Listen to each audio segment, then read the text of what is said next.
आज हम लोग कॉस्ट ऑफ एक्विजिशन करेंगे। Cost of acquisition section 45 subsection 2।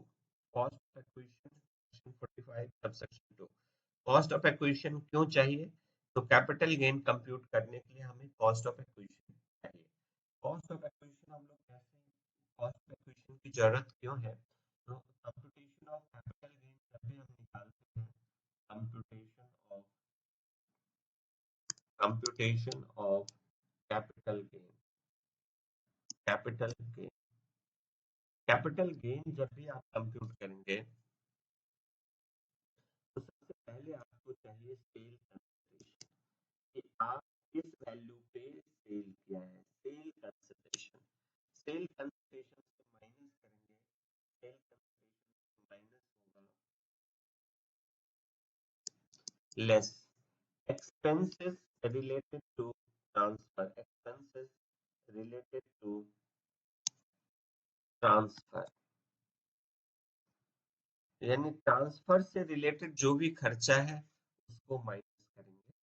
Sale consideration से ये माइनस करने के बाद जो वैल्यू आता है उसका नाम दिया है net sale consideration. Net sale consideration net sale consideration से माइनस कर देंगे cost of acquisition. Long term capital gain है इंडेक्स कॉस्ट ऑफ एक्विजिशन। और cost of improvement if any, अगर है तो इम्प्रूवमेंट है तब माइनस करेंगे, नहीं है तो नहीं है, तब cost of acquisition he minus होगा। और कॉस्ट ऑफ इम्प्रूवमेंट और इंडेक्स कॉस्ट ऑफ इम्प्रूवमेंट ये दोनों माइनस करेंगे तो ये हमारा कैपिटल गेन होगा। अगर आपने शॉर्ट टर्म है तो शॉर्ट टर्म कैपिटल गेन होगा, लॉन्ग टर्म है तो लॉन्ग टर्म होगा। इंडेक्सेशन किया है तो लॉन्ग टर्म होगा, इंडेक्सेशन नहीं किया है तो शॉर्ट टर्म कैपिटल गेन होगा। ये कैपिटल गेन आप माइनस करेंगे, ये कैपिटल गेन आपका। कैपिटल गेन कंप्यूट करने के लिए कॉस्ट ऑफ एक्विजिशन चाहिए होता है, तो हम लोग कॉस्ट ऑफ एक्विजिशन करेंगे। सेक्शन 55 सबसेक्शन 2 में कॉस्ट ऑफ एक्विजिशन बताया है। कॉस्ट ऑफ एक्विजिशन क्या है? तो कॉस्ट ऑफ एक्विजिशन है section 55 subsection 2 cost of acquisition. Cost of acquisition equal to cost at which asset acquired. Cost at which asset acquired यानी cost जिस cost को हमने एक्वायर किया है। Cost at which assets acquired यानी जिस cost पे हमने एसेट को एक्वायर किया है, ये कॉस्ट ऑफ एक्विजिशन है। प्लस इसमें क्या क्या ऐड करना है, ये सेक्शन 55 सबसेक्शन 2 पहला पहला पॉइंट है litigation expenses. Litigation expenses by the assessee. Litigation क्या होता है कि सपोज आपने कोई प्रॉपर्टी परचेज की है। परचेज करते टाइम आपने उस प्रॉपर्टी डिस्प्यूटेड था, आपने कोई डिस्प्यूटेड प्रॉपर्टी परचेज की है, तो डिस्प्यूट को क्लियर करने में जो भी खर्चा लगा है उसको कॉस्ट ऑफ एक्विजिशन का पार्ट मानते हैं। Litigation expenses incurred by the assessee यानी आपने लिटिगेशन एक्सपेंसेस पहला ऐड करते हैं litigation expenses litigation expenses minus करेंगे। दूसरा पॉइंट है interest on borrowed capital. Interest on borrowed capital interest on borrowed capital यानी आपने लोन लेके एसेट खरीदा है। कैपिटल एसेट आपने खरीदा है लोन लेकर के, कैपिटल बोरो करके। तो कैपिटल बोरो करके आपने एसेट्स खरीदा है, तो interest up to put to use ये कैपिटलाइज होगा, that be included in the part included in cost of. और interest after put to use after put to use, यानी पुट टू यूज के बाद का इंटरेस्ट है, ये रिवेन्यू एक्सपेंडिचर है, रिवेन्यू एक्सपेंडिचर है। इसको प्रॉफिट लॉस में डेबिट कर सकते हैं, इसको प्रॉफिट लॉस में डेबिट कर सकते हैं। तो interest up to put to use तक का जितना भी इंटरेस्ट है उसको हम एसेट के कॉस्ट में ऐड कर देंगे। This is the part of the cost of acquisition, और इसलिए ऐड करेंगे क्योंकि ये interest up to put to use उसको कैपिटलाइज करना है। या फिक्स एसेट्स खरीदते हैं तो फिक्स एसेट्स के कॉस्ट में ऐड करेंगे, कैपिटल एसेट्स खरीदते हैं तो कैपिटल एसेट्स के कॉस्ट में ऐड करेंगे। तो interest up to put to use ये कैपिटलाइज होगा। उसके बाद है third point, some paid to discharge the mortgage, यानी आपने एसेट खरीदा है, उस एसेट के अगेंस्ट थर्ड पॉइंट है सम पेड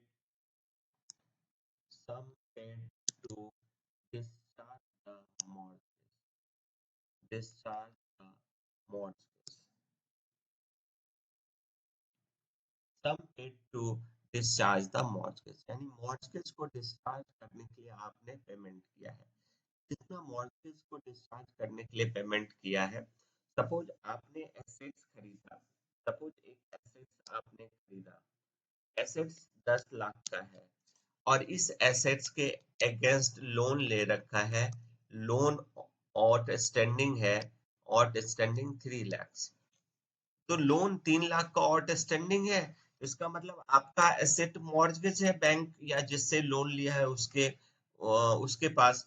तो अब ये 3 लाख रुपए जब एसेट्स आपने 10 लाख में खरीद लिया, 10 लाख खरीदा, 3 लाख का लोन चुकाया, यानी 10 लाख का एसेट्स खरीदा, 3 लाख रुपए का लोन चुकाया, तो ये 3 लाख इसमें ऐड हो जाएगा, यानी हमारे लिए cost of acquisition 13 lakh.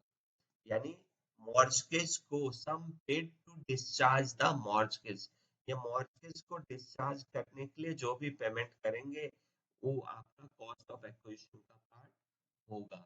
Third point, fourth point कहता है डीम्ड कॉस्ट ऑफ एक्विजिशन, यानी cost to the previous owner.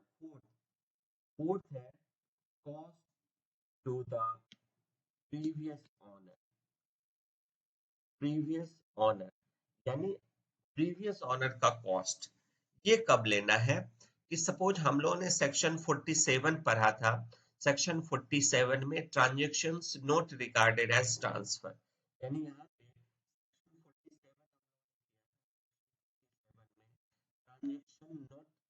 Transaction not regarded as transfer, regarded as transfer, यानी transaction not regarded as transfer, यानी आप इन ट्रांजेक्शन को ट्रांसफर नहीं मानेंगे। Suppose suppose अब एक एचयूएफ का पार्टीशन होता है, एचयूएफ का पार्टीशन होता है और मेंबर को एसेट मिलता है, मेंबर के को एचयूएफ का पार्टीशन होता है, एचयूएफ में बंटवारा होता है और बंटवारे में मेंबर को एक एसेट मिल जाता है, एसेट मिल जाता है। तो इस एसेट, क्योंकि एचयूएफ के अंदर कैपिटल गेन नहीं होगा, क्योंकि पार्टीशन पे जो भी डिस्ट्रीब्यूशन होगा उसको हम ट्रांजेक्शंस को ट्रांसफर नहीं मानेंगे।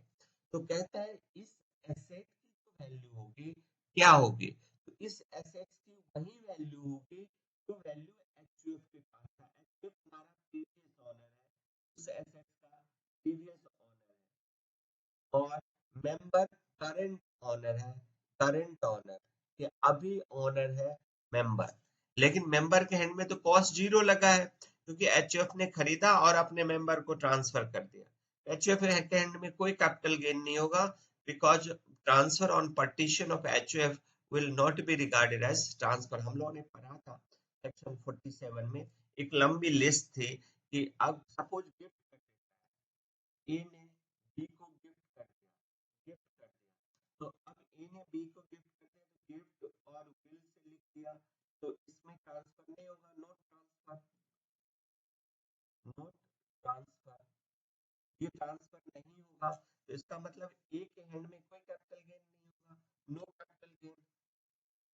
लेकिन जब ये कैपिटल एसेट बी के पास जब आया, ये कैपिटल एसेट बी जब सेल करेगा तो बी के हैंड में तो कैपिटल गेन होगा, तो सेल करेंगे तो सेल कंसिडरेशन तो हमें आ गया, तो इसके लिए कॉस्ट ऑफ एक्विजिशन हो गया, cost of acquisition equal to cost of acquisition to mister A, यानी cost to the previous owner.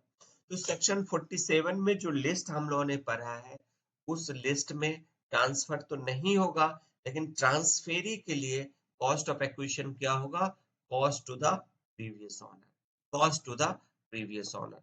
तो ये हमारा फोर्थ पॉइंट है, cost to the previous owner, deemed cost of acquisition भी कहते हैं, deemed cost of acquisition.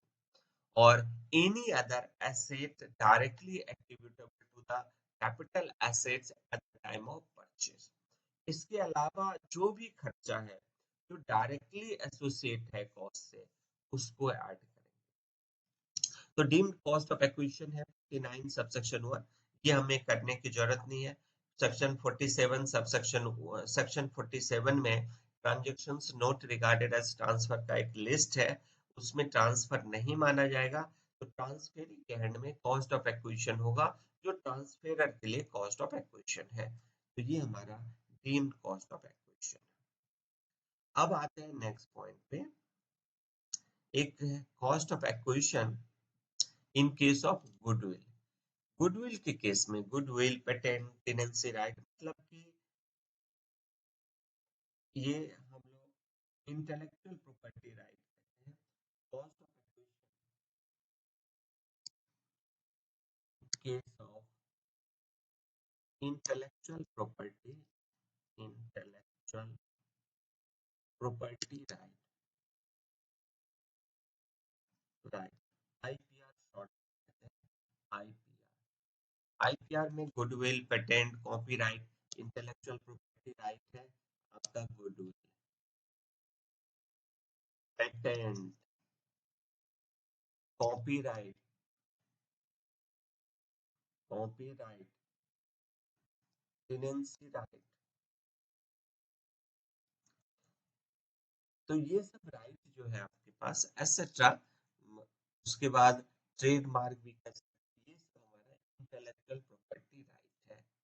Intellectual property right आपका मतलब एक दिन में जनरेट नहीं होता, कई सालों का मेहनत लगा होता है। गुडविल एक दिन में जनरेट नहीं होता, कई दिनों का मेहनत होता है। तो अगर ये आपने परचेज किया है, ये आपने परचेज किया है, goodwill, patent, copyright, trademark etcetera, ये आपने परचेज किया है, तो जितना कॉस्ट ऑफ एक्विजिशन होगा, cost of acquisition to purchase price. अगर ये सेल्फ जनरेटेड है, अगर ये सेल्फ जनरेटेड है, सेल्फ जनरेटेड यानी गुडविल हमने किसी से परचेज नहीं की है, ये हमने खुद जनरेट किया है, इसका कॉस्ट ऑफ एक्विजिशन होगा निल, कॉस्ट ऑफ एक्विजिशन निल होगा। यानी सेल्फ जनरेटेड है तो कॉस्ट ऑफ एक्विजिशन निल होगा, आपने परचेज किया है तो परचेज प्राइस होगा, ये कॉस्ट ऑफ एक्विजिशन होगा। तो ये हमारा गुडविल, पेटेंट, कॉपीराइट के केस में कॉस्ट ऑफ एक्विजिशन है। अब आते हैं नेक्स्ट पॉइंट, 6 पॉइंट कहता है cost of acquisition in case of shares debentures acquired on conversion of debenture. Next है cost of acquisition share received under employ stock option scheme. हम लोग सैलरी में भी डिस्कस किया था कि cost of acquisition in case of employ stock option plan और scheme, यहाँ पे कॉस्ट ऑफ एक्विजिशन का fair market value of such share, fair market value of such share, मतलब उस शेयर का जो भी फेयर मार्केट वैल्यू होगा, ये हमारा कॉस्ट ऑफ एक्विजिशन होगा। नेक्स्ट पॉइंट है हमारा bonus shares. Bonus shares cost of acquisition case of bonus share,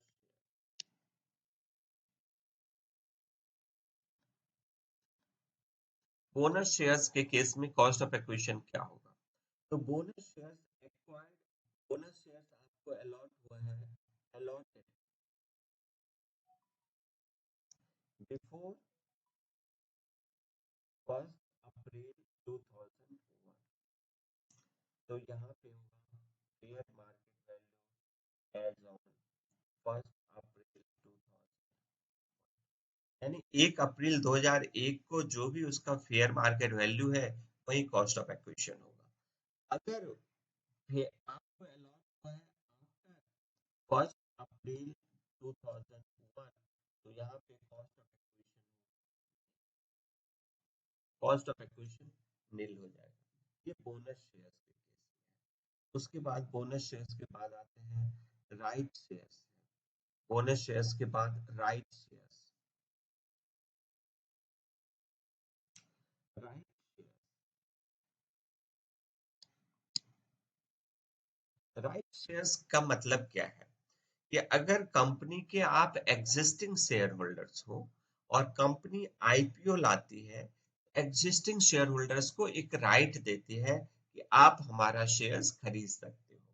तो ये right of existing share holders है। राइट शेयर्स मतलब right of existing share holders, existing share holders, share holders. Suppose एक share market में issue हो रही है, अब पब्लिक आईपीओ आ रही है, कंपनी की आईपीओ आ रही है, सपोज प्राइस है 500। अब कंपनी ने डिसाइड किया है कि जो एग्जिस्टिंग शेयर होल्डर्स है इसको हम इशू करेंगे, issued to, issued at price 400, यानी 500 रुपए का शेयर्स अपने एग्जिस्टिंग शेयर होल्डर्स को हम कितने में देंगे? 400 रुपए। तो 400 रुपए में दिया है, एग्जिस्टिंग शेयर होल्डर्स को कितना फायदा हो रहा है? 100 रुपए, 100 रुपए। तो अगर ये शेयर होल्डर्स शेयर्स, अब एग्जिस्टिंग शेयर होल्डर्स है, राइट, एग्जिस्टिंग शेयर होल्डर्स है, राइट शेयर मिलता है 400 रुपए का। तो अब shares allotted to, shares allotted to existing shareholders, existing shareholders, existing shareholders को shares allot करते हैं। हमारे पास दो ऑप्शन है, कि cost paid to the company और paid to the, paid to the, यानी कंपनी को जो कॉस्ट पे किया है ये हमारे लिए कॉस्ट ऑफ एक्विजिशन होगा। Cost equal to cost paid to the company. Suppose right share company को पे करेगा तो कंपनी के लिए कॉस्ट ऑफ शेयर होल्डर्स के लिए कॉस्ट ऑफ एक्विजिशन कितना होगा? 400, एग्जांपल में 400। लेकिन हमें 100 रुपए का फायदा हो रहा है, 100 रुपए का फायदा हम किसी को ट्रांसफर कर देते हैं, मुझे खुद नहीं खरीदना है, ऑफर सेल कर देते हैं। ये ऑफर है, हमें ऑफर है कि 500 रुपए का शेयर 400 में आप खरीद लो, तो 100 रुपए का फायदा है, हम ऑफर को सेल कर देते हैं, ऑफर को सेल करते हैं। तो ऑफर्स जब सेल करेंगे तो आपके लिए कॉस्ट ऑफ एक्विजिशन नील हो जाएगा, क्योंकि कॉस्ट तो लगा नहीं। अब 100 रुपए का फायदा हो रहा है, हम किसी को कहते हैं ये फायदा आपको हम 60 रुपए में दे देंगे, 60 रुपए आप हमें दो, आपको 100 का फायदा हो रहा है। तो 60 रुपए जो आपको मिलेगा वो टोटल कैपिटल गेन होगा। तो यहाँ पे कॉस्ट ऑफ एक्विजिशन नील होगा, मतलब ऑफर सेल कर दिया, ऑफर सेल का कोई कॉस्ट ऑफ एक्विजिशन नहीं है। राइट शेयर खुद अपना एक्वायर कर लेता है शेयर्स ऑन राइट इशू, तो उस केस में जो जितना कंपनी को पे करेगा वो कॉस्ट ऑफ एक्विजिशन होगा, ये कॉस्ट ऑफ एक्विजिशन होगा। ये right, the cost of acquisition purchasing offer original share holders. तो ये हमारा कॉस्ट ऑफ एक्विजिशन था।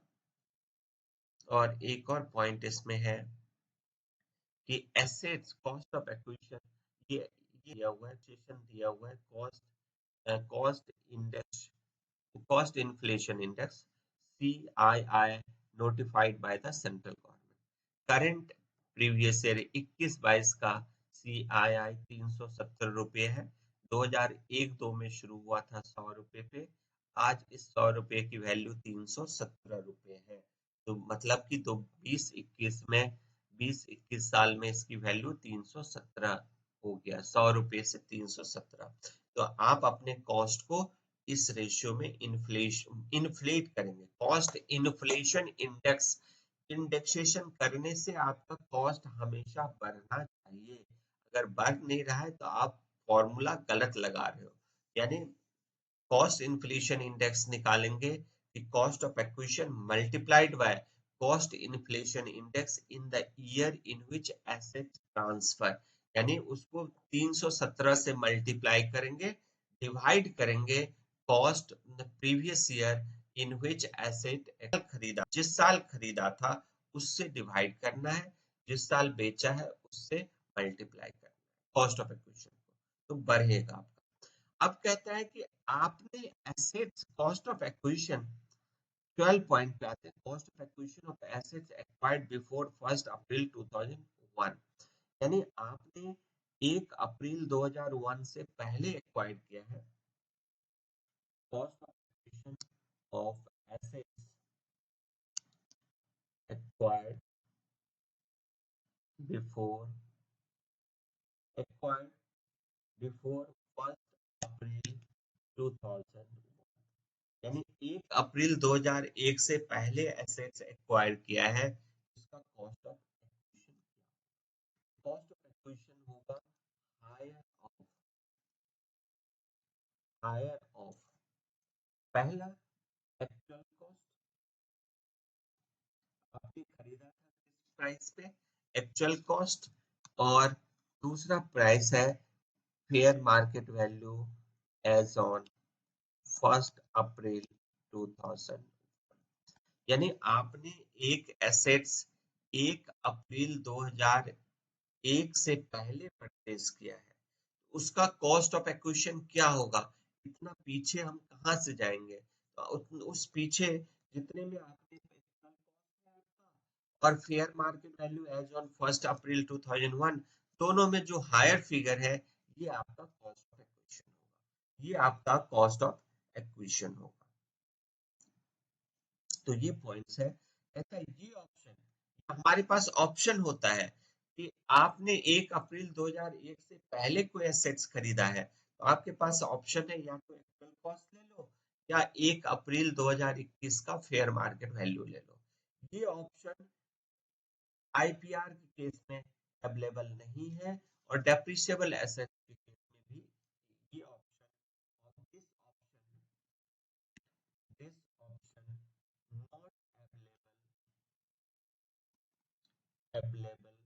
नॉट अवेलेबल ऑन पहला डेप्रिसिएबल एसेट,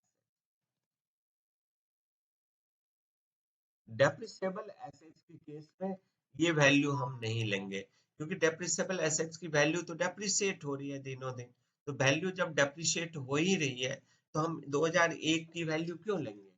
दूसरा कहता है intellectual property right, goodwill, patent, copyright, goodwill, trademark, इन सब केस में आईपीआर के केस में ये fair market value as on 1 April 2001 will not be available, और in case of depreciable assets fair market value as on 1 April 2001 will not be available। तो ये इन दो केस में ये फेयर मार्केट वैल्यू अवेलेबल नहीं है। और कॉस्ट ऑफ इम्प्रूवमेंट 1 अप्रैल 2001 से पहले का जितना भी कॉस्ट ऑफ इम्प्रूवमेंट है उसको इग्नोर कर देंगे। Cost of improvement before before 1 April 2001, cost of improvement before 1 April 2001 shall be ignored, मतलब उसको हम इग्नोर करेंगे, यानी कॉस्ट ऑफ इम्प्रूवमेंट 1 अप्रैल 2001 से पहले जो भी इम्प्रूवमेंट का कॉस्ट है उसको हम कंसीडर नहीं करेंगे, shall be ignored, should not be considered in computing capital। मतलब 1 अप्रैल 2001 से पहले का जो भी इम्प्रूवमेंट का खर्चा है उसको इग्नोर करेंगे, उस पे उसको इग्नोर करेंगे। This is not the part of acquisition.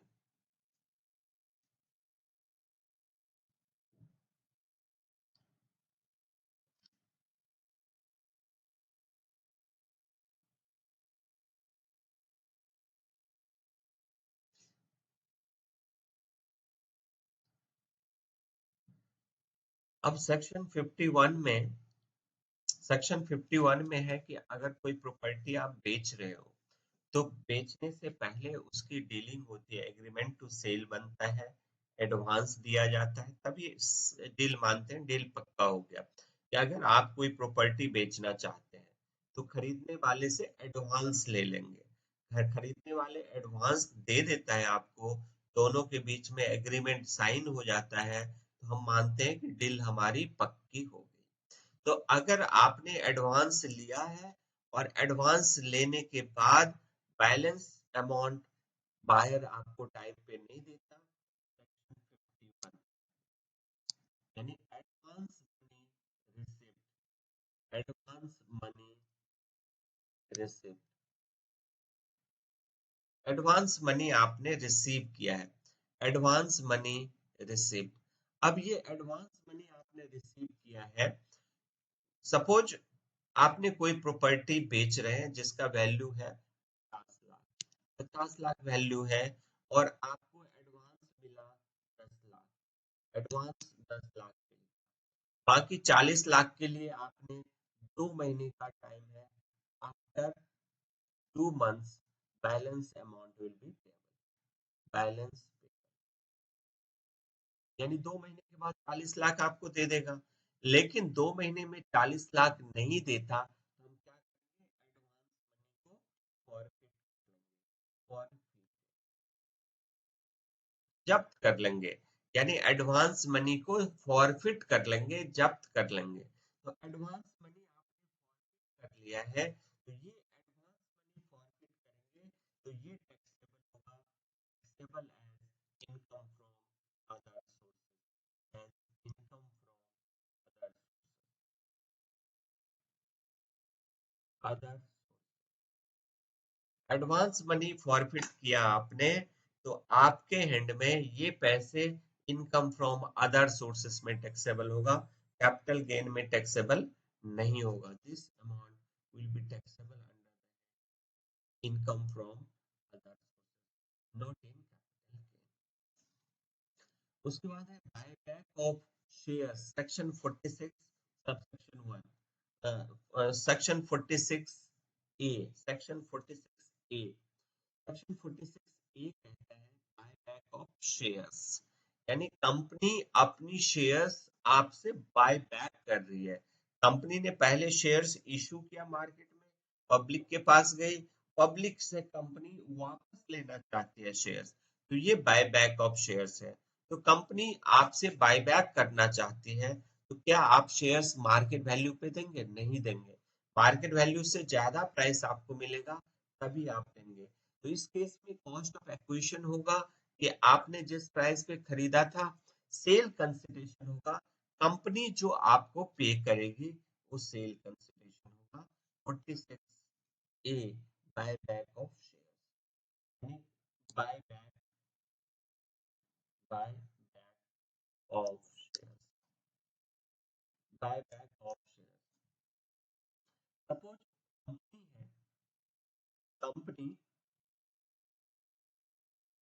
Issue की share, issue share to public, अब पब्लिक से वापस लेना चाहती है, ये बायबैक, बायबैक। अब सपोज एक पब्लिक ने शेयर्स खरीदा 10,000 रुपीज का, 10,000 का शेयर्स कॉस्ट ऑफ एक्विजिशन है, कंपनी इस शेयर्स को बायबैक कर रही है फॉर 12,000। तो अब 12,000 कॉस्ट ऑफ एक्विजिशन होगा equal to cost paid by company to share holder less cost of acquisition. Cost of acquisition minus कर देंगे, कॉस्ट ऑफ ट्रांसफर माइनस करेंगे, कॉस्ट ऑफ ट्रांसफर जो है कॉस्ट ऑफ एक्विजिशन माइनस करेंगे, ये capital gain. तो ये बायबैक हो गया आपका, कॉस्ट ऑफ एक्विजिशन हो गया आपका,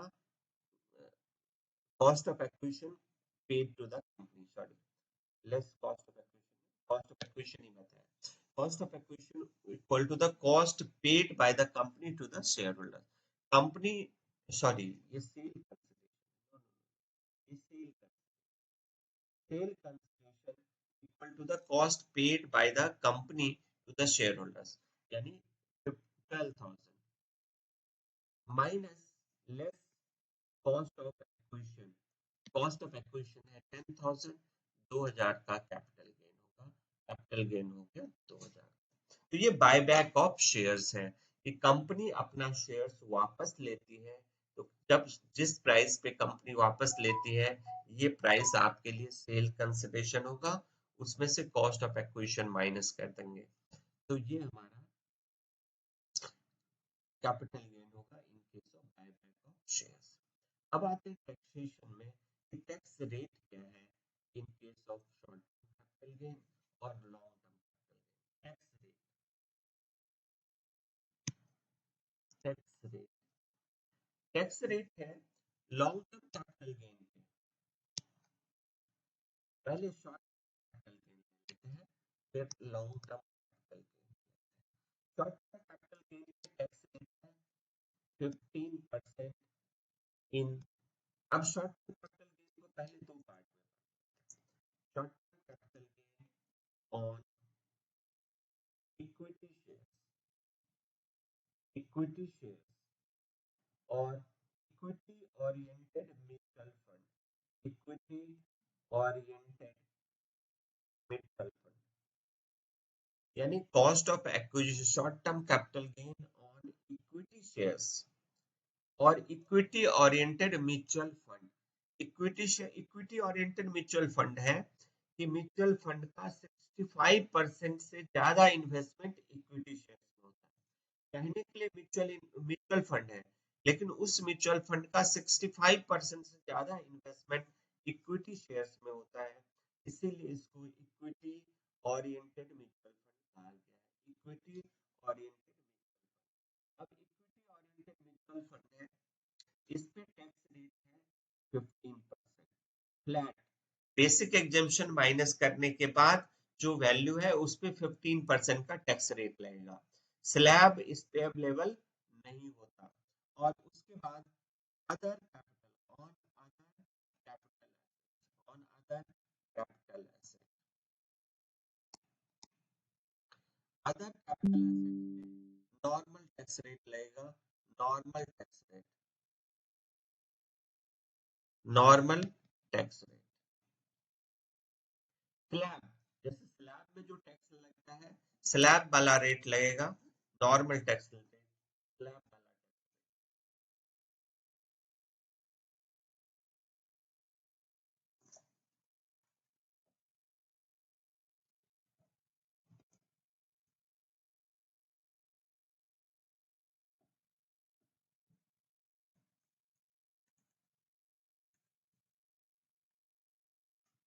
तो स्लैब में टैक्स लगता है, जैसे इंडिविजुअल का स्लैब में टैक्स लगता है, कंपनी का फ्लैट 30%, पार्टनर है पार्टनरशिप फर्म का 30% लगता है।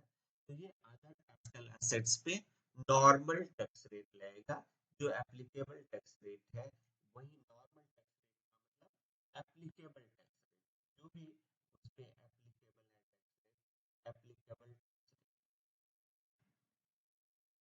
लॉन्ग टर्म कैपिटल गेन पे flat flat 20% basic exemption minus करने के बाद, यानी 20% का टैक्स लगाएंगे after after exemption, after basic exemption. यानी सपोज 2.5 लाख का बेसिक एग्जम्पशन है, 5 लाख का इनकम है, 5 लाख का इनकम है, तो 5 लाख के इनकम में से 2.5 लाख माइनस हो जाएगा बेसिक एग्जम्पशन, 2.5 लाख पे लॉन्ग टर्म है तो 20%, short term on equity share है 15%, other short term capital assets है तो नॉर्मल टैक्स लगेगा, स्लैब में लगेगा। और इससे short term capital gain on equity shares और लॉन्ग टर्म कैपिटल गेन, इनसे कोई डिडक्शन नहीं मिलेगा, no deduction, no deduction under chapter 6A। Chapter 6A का कोई डिडक्शन नहीं मिलेगा, इक्विटी शेयर्स में भी कोई डिडक्शन नहीं मिलेगा, no deduction under chapter 6A। Chapter 6A का कोई भी deduction long term capital gain से नहीं मिलेगा और short term capital gain on equity share से नहीं मिलेगा, क्योंकि स्पेशल टैक्स रेट दे दिया है कि short term capital gain on equity shares जितना भी होता है आपका शॉर्ट टर्म कैपिटल गेन, उसमें से बेसिक एग्जाम्पशन क्लेम करके 15% का टैक्स ले लेंगे। बेसिक एग्जाम्पशन तब मिलेगा short term capital gain on equity shares में और लॉन्ग टर्म कैपिटल गेन में, कि बेसिक एग्जाम्पशन तब मिलेगा जब आपका कोई और इनकम नहीं है, सिर्फ यही इनकम है, तब बेसिक एग्जाम्पशन मिलेगा। अगर कोई और इनकम है तो बेसिक एग्जाम्पशन पहले उस इनकम से मिलेगा, उसके बाद यहाँ मिलेगा। सपोज सपोज हमारी इनकम है, सपोज हमारा एक एक छोटा सा एग्जांपल ले लेते हैं, सपोज हमारा सैलरी है, सैलरी 2 लाख है, शॉर्ट कैपिटल गेन है 1 lakh, long term capital gain है, शॉर्ट टर्म कैपिटल गेन और इक्विटी शेयर्स, इक्विटी शेयर्स के ऊपर 1 लाख कैपिटल गेन है, लॉन्ग टर्म कैपिटल गेन हमारा है, suppose long term capital gain है 50,000, टोटल 3.5 लाख हमारी इनकम है, तो कैपिटल गेन कितना टैक्स होगा, compute tax, compute tax, tax कितना होगा, तो इसमें से बेसिक एग्जाम्पशन लेंगे 2.5 लाख, बेसिक एग्जाम्पशन, तो बेसिक एग्जाम्पशन 2.5 लाख लेंगे, 2.5 लाख में 2 लाख तो ये चला जाएगा, 2 लाख ले लिया सैलरी। अब यहाँ पे शॉर्ट टर्म और लॉन्ग टर्म दो ऑप्शन है हमारा, 50,000 के लिए ऑप्शन है लॉन्ग टर्म लो या शॉर्ट टर्म लो, तो शॉर्ट टर्म पे टैक्स है 15%, लॉन्ग टर्म पे टैक्स है 20%, पहले 20% वाले को हटा देता हूँ, प्लस 50,000, ये आ गया हमारा long term capital gain, 2.5 lakh minus हो गया। अब 2.5 लाख माइनस होने के बाद 1 लाख, तो 1 लाख हमारा है शॉर्ट टर्म कैपिटल गेन, और शॉर्ट टर्म कैपिटल गेन पे टैक्स कितना होगा 15%, यानी 15,000, अब प्लस से हेल्थ एंड एजुकेशन ये 5%, यानी 600 रुपए ये होगा। तो ये हमारा हो गया 15,600 ये कैपिटल गेन।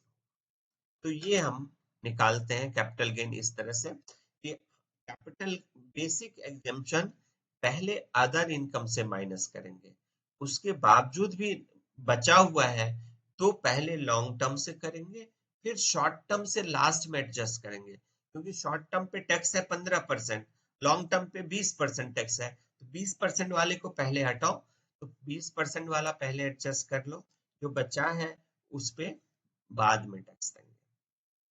तो ये हमारा टैक्स है, टैक्स ऑन कैपिटल गेन। अब इसका सेक्शन भी बता देता हूँ कि कैपिटल गेन में जो हम लोगों ने टैक्स लिखा है यहाँ पे, ये सेक्शन है short term capital gain on equity share, equity share वाला पे ये है 111A, और लॉन्ग टर्म कैपिटल गेन है 112, 112 नंबर सेक्शन।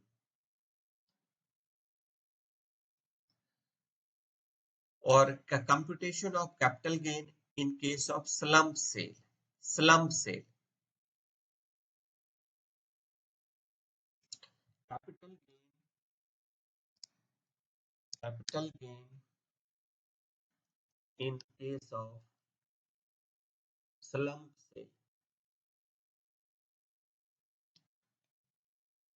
स्लम सेल का मतलब है sale on lump sum value, sale of a unit, sale of a division, sale of a undertaking for lump sum value, for lump sum यानी lump sum value में cell किया है तो हमारा cell consideration क्या होगा, lump sum value, sale consideration होगा, sale consideration ये lump sum value हो गया, sale consideration equal to lump sum value, जिस lump sum value में लिया है इसमें से माइनस करेंगे cost of acquisition plus cost of improvement, ये होगा equal to net worth of such unit division और अंडरटेकिंग, उस यूनिट उस डिवीजन और अंडरटेकिंग का जो नेटवर्थ है ये कॉस्ट ऑफ एक्विजिशन और कॉस्ट ऑफ इम्प्रूवमेंट है, cost of acquisition plus cost of improvement है, यहाँ इंडेक्सेशन नो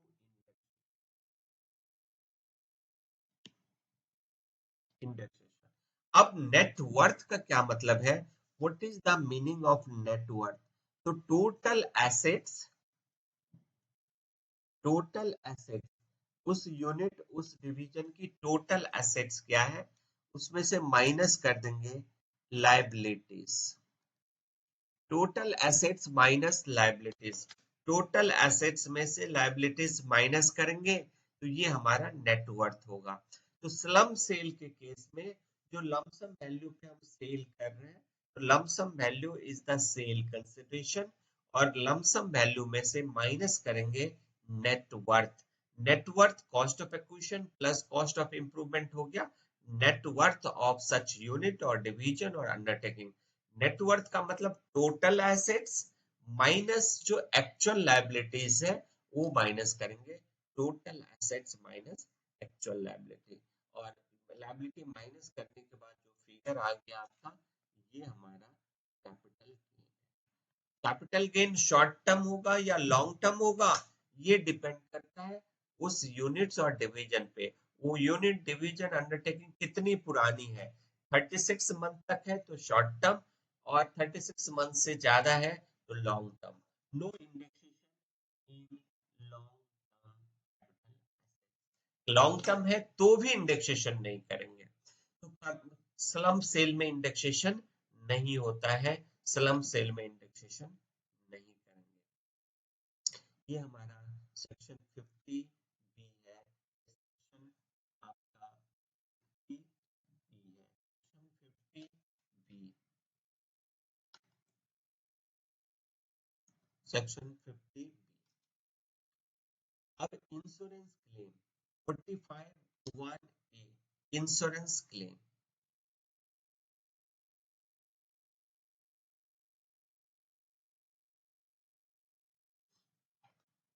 इंश्योरेंस क्लेम, अब यहाँ पे section 45 1 capital gain, capital gain on insurance claim,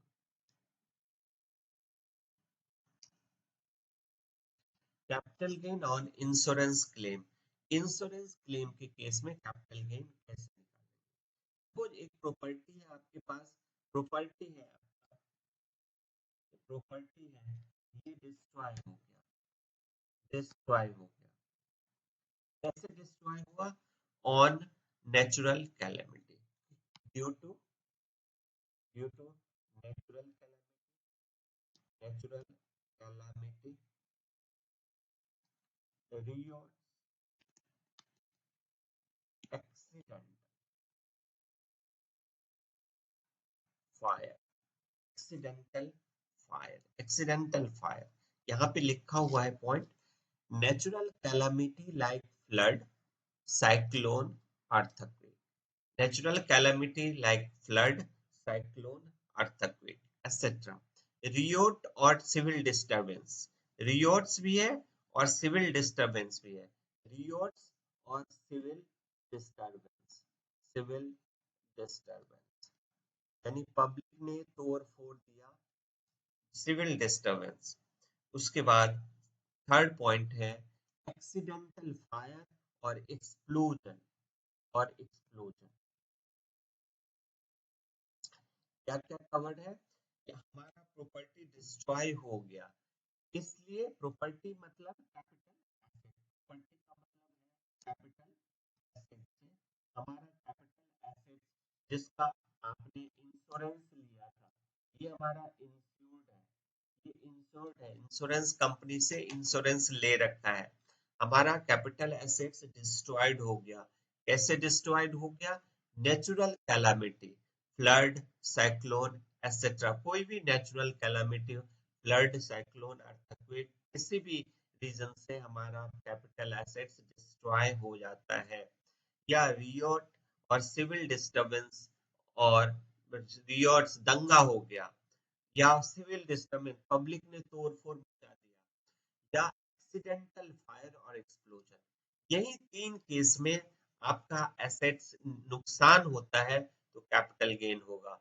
इन तीन के अलावा कैपिटल गेन नहीं होगा। हमारा एसेट्स डिस्ट्रॉयड होता है due to natural calamity, due to riots और सिविल डिस्टरबेंस, एक्सीडेंटल फायर और एक्सप्लोजन, ये तीन केस में हमारा एसेट्स डिस्ट्रॉयड होता है तो कैपिटल गेन होगा, अदरवाइज कैपिटल गेन। इसके अलावा सपोज एक मोटर कार से जा रहे हैं, कार एक्सीडेंट हो गया, अब डैमेज हो गया, इंश्योरेंस क्लेम मिलेगा, कैपिटल गेन होगा? नहीं होगा कैपिटल गेन। कैपिटल गेन बस इन्हीं तीन, natural calamity, riots, public disturbance, accidental fire, वहां कार जा रहे हैं, कार में आग लग गई अचानक, तो कैपिटल गेन हो सकता है, अगर पर्सनल इफेक्ट्स नहीं है तो। तो ये पर्सनल इफेक्ट्स है तो कैपिटल गेन तो होगा ही नहीं, क्योंकि पर्सनल इफेक्ट्स को हम कैपिटल एसेट्स नहीं मानते। तो natural calamity, riots, public disturbance, civil disturbance, accidental fire, explosion, ये हमारा कैपिटल गेन है। कैपिटल गेन कैसे निकालेंगे? तो सेल कंसिडरेशन हो गया हमारा, सेल कंसिडरेशन, सेल कंसिडरेशन होगा कि जो अमाउंट इंश्योरेंस कंपनी से मिला है, इंश्योरेंस क्लेम, इंश्योरेंस क्लेम यानी जो इंश्योरेंस क्लेम आपको मिला है, ये सेल कंसिडरेशन है। Sale consideration equal to insurance claim, sale consideration equal to insurance claim, expenses related to transfer, expenses related to transfer, ये माइनस करेंगे, net sale consideration, net sale, net sale consideration आ गया, इसमें से minus करेंगे cost of acquisition, long term है तो index cost of acquisition, cost of improvement long term है तो इंडेक्स कॉस्ट ऑफ इम्प्रूवमेंट, ये माइनस करके अब ये हमारा कैपिटल गेन आ गया, शॉर्ट टर्म और लॉन्ग टर्म। तो ये हमारा इंश्योरेंस क्लेम 45(1)(a). अब 45(2) पे आते हैं, conversion of capital assets, 45 subsection 2, section 45(2), conversion of capital assets into stock in trade, conversion of capital assets into stock in trade, stock in trade।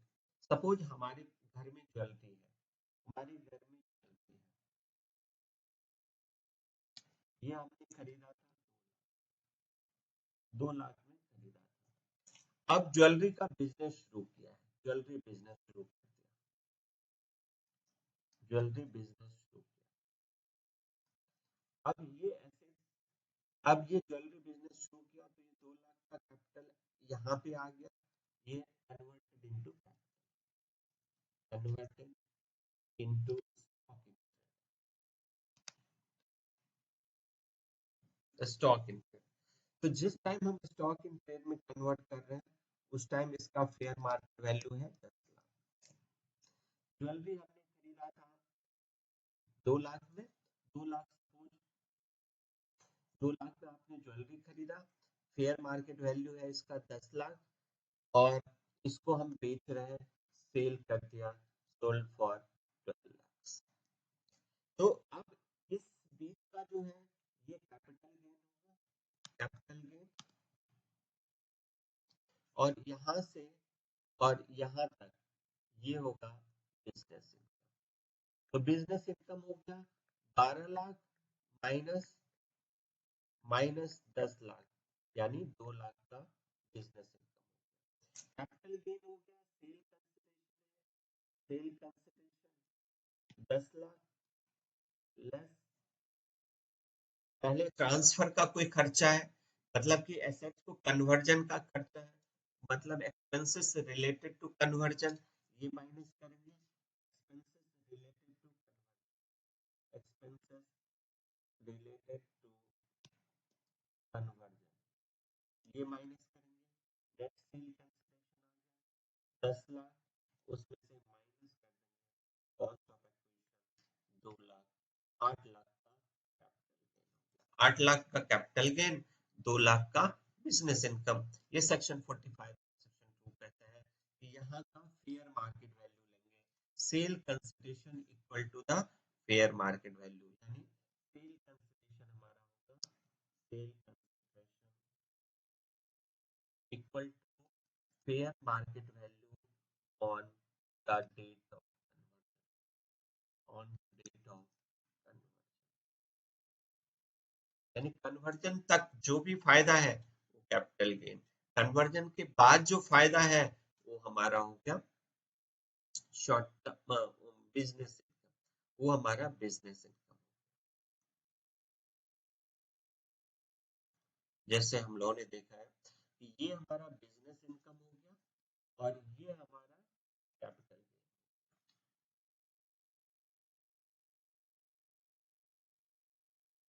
तो ये हमारा section 45 section 45 section 2 conversion of capital assets into stock in trade. डीमेटेरियलाइजेशन, डीमेटेरियलाइजेशन का क्या मतलब है? डीमेटेरियलाइजेशन, डीमेटेरियलाइजेशन का provision section 45 2A है, section 45 2A, dematerialisation, materialisation, dematerialisation of shares, मतलब कि पहले क्या होता था, शेयर फिजिकल फॉर्म में होता था, तो फिजिकल फॉर्म में जिस शेयर को बेचना है उस शेयर्स को बेच दो, लेकिन आजकल सारे शेयर्स डीमैट फॉर्म में आ गया, डीमैट फॉर्म में, कि आपका डिजिटल फॉर्म में आ गया, हमारा शेयर्स हमारे पास नहीं होता, सिस्टम में होता है, हमारे कंप्यूटर में होता है, तो उसमें से आपको बेचने का ऑप्शन आपके पास नहीं है। हाँ, ये है कि जिस कंपनी का शेयर्स बेचना चाहते हैं उस कंपनी के शेयर्स आप बेच सकते हैं, लेकिन उनमें से कौन सा शेयर्स पहले बिकेगा, जो शेयर आपके अकाउंट में पहले आया है। तो कैपिटल गेन के लिए कैपिटल गेन होगा capital gain on FIFO basis, on FIFO basis, यानी जो शेयर पहले आपके अकाउंट में डीमैट अकाउंट में आया है वो पहले बिकेगा। फीफो बेसिस पे कैपिटल गेन कंप्यूट करेंगे, फीफो बेसिस पे, फर्स्ट इन फर्स्ट आउट, यानी जो पहले आया है वही शेयर्स पहले बिकेगा। सेल कंसिडरेशन निकालेंगे, तो आपको पता है किस प्राइस पे सेल करना है, किस परचेज करना है, सेल परचेज प्राइस पता है, कैपिटल गेन कंप्यूट का बेसिस जो होगा FIFO basis, first first in first first out, FIFO basis से कैपिटल गेन निकालेंगे, ये हमारा सेक्शन 45 सब सेक्शन 2 कहता है, सेक्शन 45 सब सेक्शन 2 कहता है, capital gain on FIFO basis. और transfer of capital, transfer by partner of a firm और मेंबर्स, अब यहाँ पे पार्टनरशिप फर्म है नेक्स्ट सेक्शन हमारा है 45(3). 45(3) सेक्शन 45 सेक्शन 45(3) कहते हैं कि capital contribution by partner, capital contribution by partner. Suppose एक पार्टनर है, पार्टनर के पास कैपिटल एसेट, पार्टनर अपना कैपिटल एसेट, अब ये कैपिटल एसेट कन्वर्ट करवा रहा है, कन्वर्जन इनटू, ये capital contribution, capital contribution, capital contribution,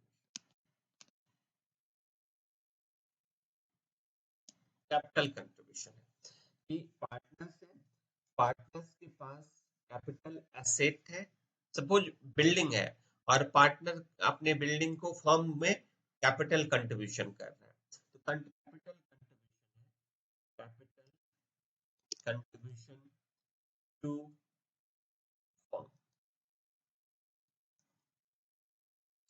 तो फर्म ने जो वैल्यू रिकॉर्ड करेगा उसके लिए सेल कंसिडरेशन क्या होगा, sale consideration equal to the value recorded by firm, recorded by firm, value recorded by firm, यानी फर्म जो वैल्यू रिकॉर्ड करेगा वो सेल। सपोज पार्टनर ने अपने एसेट्स को, अपने बिल्डिंग को फर्म में ट्रांसफर करवा रहा है, तो उसका सेल कंसिडरेशन होगा the value recorded by the firm in its books, firm ने जो अपने बुक्स में जो वैल्यू रिकॉर्ड करेगा वो सेल कंसिडरेशन। पहले जो एक्सपेंसेस होगा वो एक्सपेंसेस माइनस करेंगे, और ये कैपिटल गेन होगा in the hands of partner, यानी पार्टनर के हैंड में कैपिटल गेन होगा, expenses related to transfer, related to transfer, expenses related to transfer, value recorded by, ये माइनस कर देंगे तो हमारा नेट सेल कंसिडरेशन आ गया, नेट सेल कंसिडरेशन आ गया, नेट सेल कंसिडरेशन, और नेट सेल कंसिडरेशन से माइनस कर देंगे cost of acquisition, cost of improvement, ये माइनस करेंगे कैपिटल गेन। तो अगर पार्टनर्स अपना कैपिटल एसेट्स फर्म में इंट्रोड्यूस करता है तो पार्टनर के हैंड में कैपिटल गेन होगा, और पार्टनर के हैंड में कैसे कैपिटल गेन निकालेंगे, जो वैल्यू फर्म अपने बुक्स में रिकॉर्ड करेगी वो सेल कंसिडरेशन होगा, और कॉस्ट ऑफ एक्विजिशन और कॉस्ट ऑफ इम्प्रूवमेंट इनको पता ही है, और एक्सपेंसेस का कॉस्ट पता है, तो ये हमारा कैपिटल गेन, तो ये हमारा इन द हैंड्स ऑफ फर्म है, अमाउंट रिकॉर्डेड बाय द, और डिस्ट्रीब्यूशन बाय द फर्म 45(4).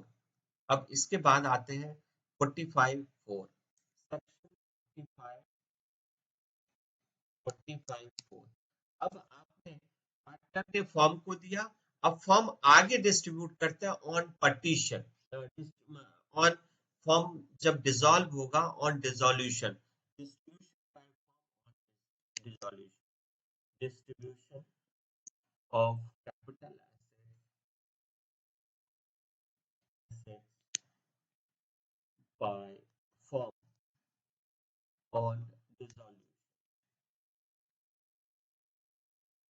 यानी फर्म डिसॉल्व हो गया, डिसोल्यूशन के बाद कैपिटल एसेट्स हम अपने, अब सपोज एक फर्म है, फर्म डिसॉल्व हो गया,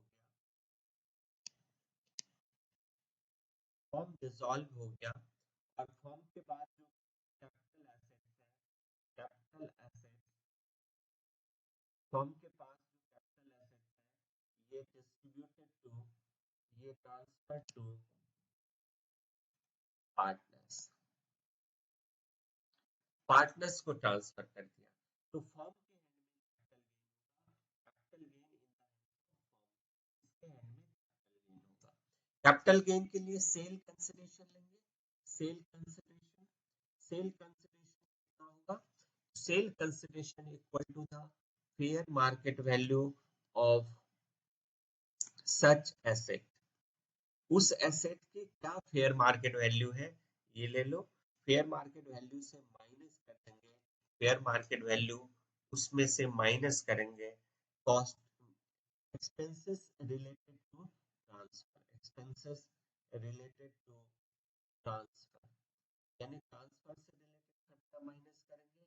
अब net sale consideration, net sale consideration आ गया, नेट सेल कंसिडरेशन माइनस करेंगे less cost of acquisition, cost of improvement, और ये माइनस करने के बाद तो ये हमारा डिस्ट्रीब्यूशन है। तो अब दोनों केस हम लोगों ने देखा कि पार्टनर अगर कोई कैपिटल एसेट्स फर्म में इंट्रोड्यूस करता है तो पार्टनर के एंड में कैपिटल गेन होगा, और जब डिसोल्यूशन पे फर्म पार्टनर्स को देता है तो फर्म के एंड में होगा, और फर्म के एंड में कैपिटल गेन होगा। तो ये कैपिटल गेन है, दोनों है। तो ये हमारा 45(4) है। और उसके बाद 45(5) compulsory acquisition, section 45 subsection 5 compulsory acquisition, section 45(5) compulsory acquisition,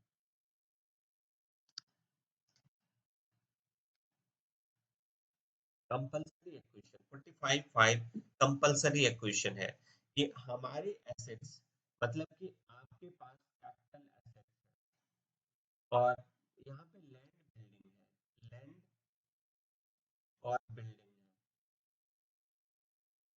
land और बिल्डिंग है, ये गवर्नमेंट कंपल्सरी एक्वायर कर लेती है, कंपल्सरी एक्वायर कर लेती है।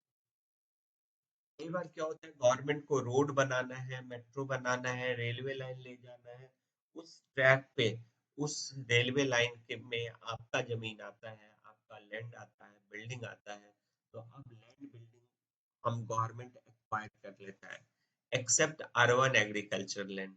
अर्बन एग्रीकल्चर लैंड है तो कोई कैपिटल गेन नहीं होगा, रूरल एग्रीकल्चर लैंड में तो कैपिटल गेन होता ही नहीं है, रूरल एग्रीकल्चर लैंड हमारा कैपिटल एसेट्स नहीं है। यहाँ पे कहते हैं आपका अर्बन एग्रीकल्चर लैंड है, गवर्नमेंट एक्वायर करती है तो कैपिटल गेन नहीं होगा। कंडीशन है एक्विजिशन से 2 साल पहले तक आपने इसको यूज किया है तब। तो लैंड कंपल्सरीली एक्वायर कर लिया बाय गवर्नमेंट, गवर्नमेंट और एनी अदर पर्सन, कोई भी एक्वायर कर सकता है। तो यहाँ पे सेल कंसिडरेशन, जिसका लैंड बिल्डिंग है उसके हैंड में कैपिटल गेन होगा, कैपिटल गेन, कैपिटल गेन के लिए हमें चाहिए cell consideration, sale consideration, sale consideration क्या होगा, तो सेल कंसिडरेशन होगा कंपनसेशन,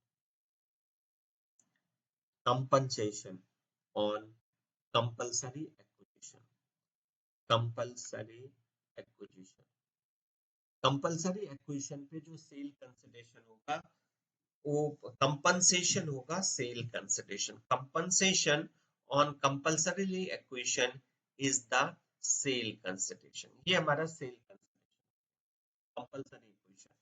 अब इसमें से माइनस करना है एक्सपेंसेस, एक्सपेंसेस और एक्सपेंसेस माइनस करने के बाद सेल कंसिडरेशन। अब इसमें से minus cost of acquisition, cost of improvement, ये माइनस। तो ये हमारा 45 सबसेक्शन 5 कहता है कि आपका लैंड बिल्डिंग है, आपका कैपिटल एसेट्स है, गवर्नमेंट कंपल्सरीली एक्वायर कर लेता है other than urban agriculture land. Urban agriculture land के केस में कोई कैपिटल गेन नहीं होगा, और रूरल में तो होता ही नहीं, रूरल एग्रीकल्चर लैंड तो कैपिटल एसेट्स ही नहीं है, तो रूरल एग्रीकल्चरल लैंड पे कैपिटल गेन नहीं होता। अर्बन एग्रीकल्चर लैंड अगर कंपल्सरीली एक्वायर होता है तब भी कैपिटल गेन नहीं होगा। तो यहाँ पे दो कंपनसेशन है, एक इनिशियल कंपनसेशन कि आपकी प्रॉपर्टी एक्वायर किया उसके बदले ये कंपनसेशन है, तो जो कंपनसेशन मिलेगा ये सेल कंसिडरेशन होगा। आप कंपनसेशन, कई बार कंपनसेशन आपको लगता है कि ये कंपनसेशन हमें मार्केट वैल्यू से कम मिला है तो आप कोर्ट में जा सकते हो, कोर्ट आपके कंपनसेशन को इनहांस कर सकता है। तो इनहांस कंपनसेशन के केस में कैपिटल गेन निकालने ये capital gain in case of initial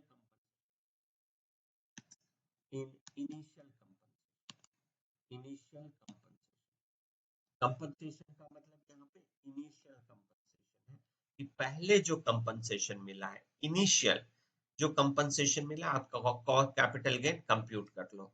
उसके बाद कहता है कि आपका कंपनसेशन इनिशियल कंपनसेशन ये इनहांस हो गया, इनहांस बाय कोर्ट। कोर्ट इस कंपनसेशन को इनहांस कर देता है। इनिशियल कंपनसेशन को कोर्ट ने इनहांस कर दिया है। तो इनहांस कंपनसेशन कैपिटल गेन और enhance compensation equal to sale consideration. इस केस में सेल कंसिडरेशन लेंगे पहले। Sale consideration equal to enhance compensation less expenses expenses of court. Court का खर्चा है क्योंकि आपने कोर्ट गया, कोर्ट आपके कंपनसेशन को इनहांस कर रहा है।